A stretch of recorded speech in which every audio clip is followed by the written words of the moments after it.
Welcome back to the channel, guys. Today is dyno day, and we are going to be running the 404 on our dyno.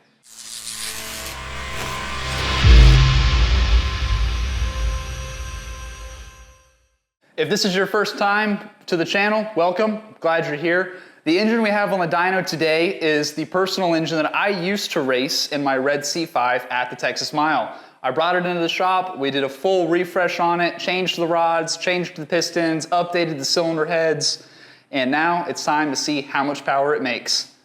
Quick recap on the motor. It's a 404 cubic inch, Gen 4 6.0 block, honed 10 over. It's running our Smeding 1,300 horsepower rated rotating kit. It is 11.8 to 1 compression with our Smeding 11 degree CNC ported cylinder heads. We are running a Holley high ram on it. The camshaft is 250, 262, duration at 50, 680 intake valve lift and 660 exhaust valve lift on a 113 lobe separation angle with 4 degrees of advance built in. So, motor's on the dyno. We've got break-in oil in it currently. We're gonna get it fired up, break it in, warm it up, and then we'll make some pulls. Today we are gonna run this engine on a Holley Terminator X EFI system. You can see at cold start with our 15W40 break-in oil, we have great oil pressure, and we're gonna let the engine idle and just come up to temperature, and then we'll give it some RPM and start our process. All right, the engine is now warmed up. We're at about 170 degrees coolant temp. Let it sit there for a little bit so the oil could also come to temperature. Let's get a quick idle sound for you guys, and then we're gonna go into making some pulls.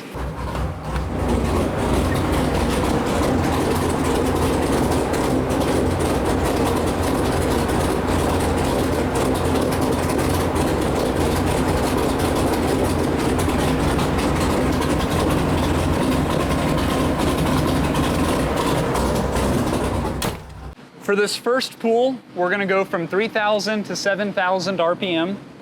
I'm gonna run 24 degrees of total timing, and we're gonna target 12.5 to 1 air-fuel ratio. Once the engine fully breaks in, after we make a few hits, then we'll start trying different timings and different fuel ratios to maximize the combo.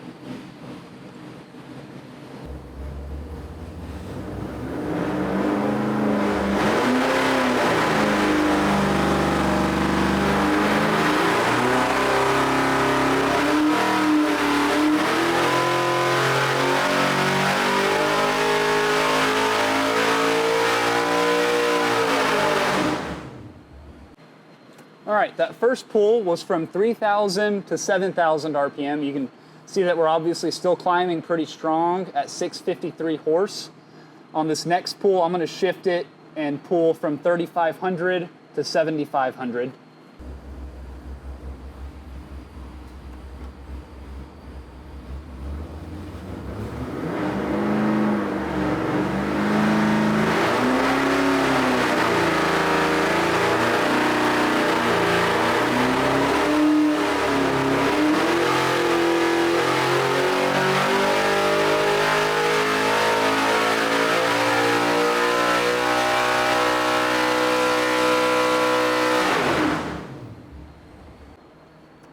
Okay, so we have the engine is nosed over, so that's as high as we need to turn it is 7,500. And if we overlay the first pull with this one, so right here the dyno is kind of hitting something weird. We might just need to start the pulls higher because the engine's not quite efficient down there. But up here, if we look past it, you can see the red curve is the second pull and the blue curve is the first one. And you can see it's picking up power. That's just the rings breaking in. We didn't make any tuning changes. From now on, I'm gonna bump it up to 4,000 as a starting point, and we'll go ahead and make 3 more hits. So we'll have 5 hits on the engine. After 5, the rings are pretty much fully broken in. And then, like I said, we can start playing with timing and maximize this engine's output. Okay, third pull, 4,000 to 7,500, no tuning changes.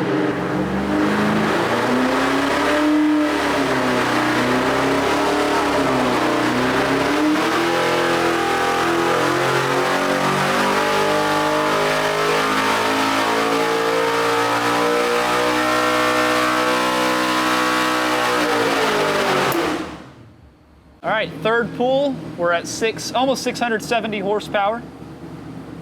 So again, we'll do 2 more and then come back for some tuning.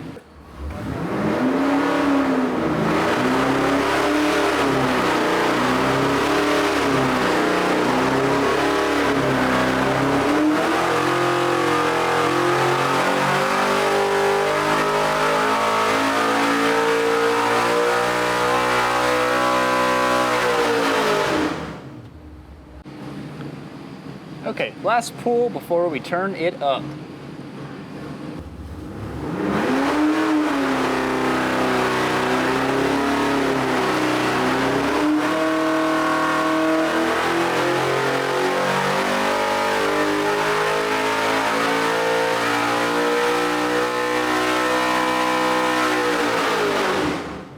Okay, so here is our baseline for the engine. It's making 666 horsepower and a peak torque of 541.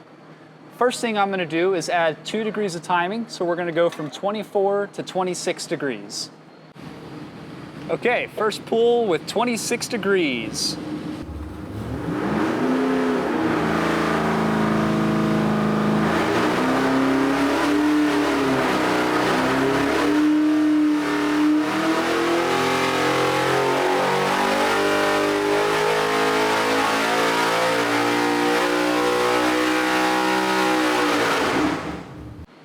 Okay, so it looks like down here in the low range, it didn't pick up too much, but above 4,500 RPM, we have decent gains. We're now up to 689 horse over 666, so we picked up over 20 horsepower with just 2 degrees. If a little is good, more must be better. Let's put 2 more in it and run 28 total. 28 degrees, here we go.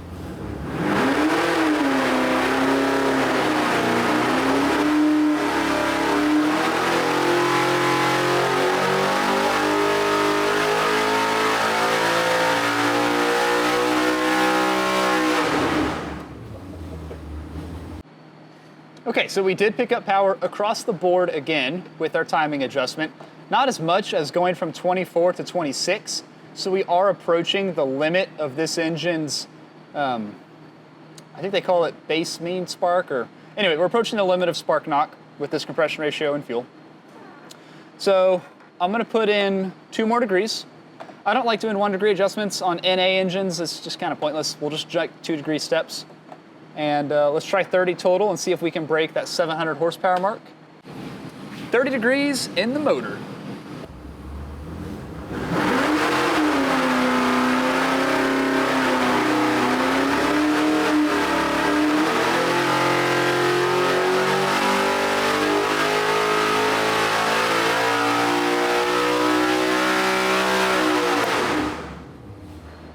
Okay, the blue curve is 28, the red curve is 30, and you can see that the lines are basically overlapping each other.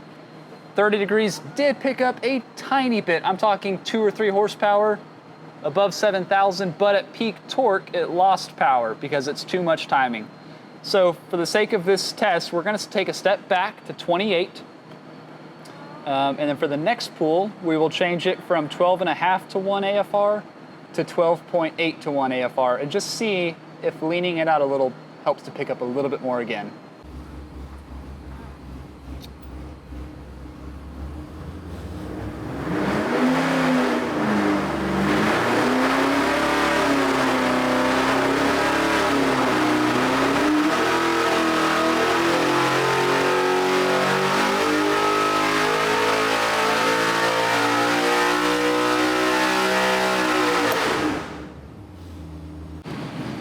I think that's about all we're gonna get out of her.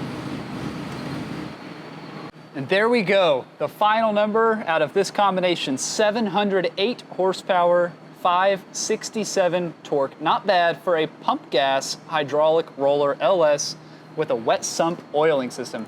Even at 7,500 RPM, we still have 87 pounds of oil pressure, which is just fantastic. Makes me super happy to see. All right, guys, there she is. All done up with the high ram, super cool, solid engine. We put a bunch of hits on it. Each hit performed better than the last. This is about the limit. This is as far as I want to take it. You can go leaner. You can try 13.0 to 1. It's not going to pick up. But 708, that's an awesome, reliable, everyday number. We're done with the engine in this video. However, the next 2 videos, we plan to do a lot more testing with it. Next video I'm going to do is a pushrod rigidity test. Currently in the engine are a set of 5/16 105 wall aftermarket chromoly pushrods. I want to find out, is that overkill? Would a 5/16 80 wall be plenty? Or is it flexing? Is it not strong enough? And would a 3/8 80 wall be better? I even have a 3/8 135 wall to throw in here and just to try it. We're also then going to do an intake manifold test. Of course, we're running the high ram right now, but I want to compare it to the Brian Tooley Trinity intake manifold and the Performance Design Carbon PTR. So we are not done making power with this engine. So make sure you subscribe to the channel so you can watch those videos when they come out. Thanks for watching, and we'll see you next time.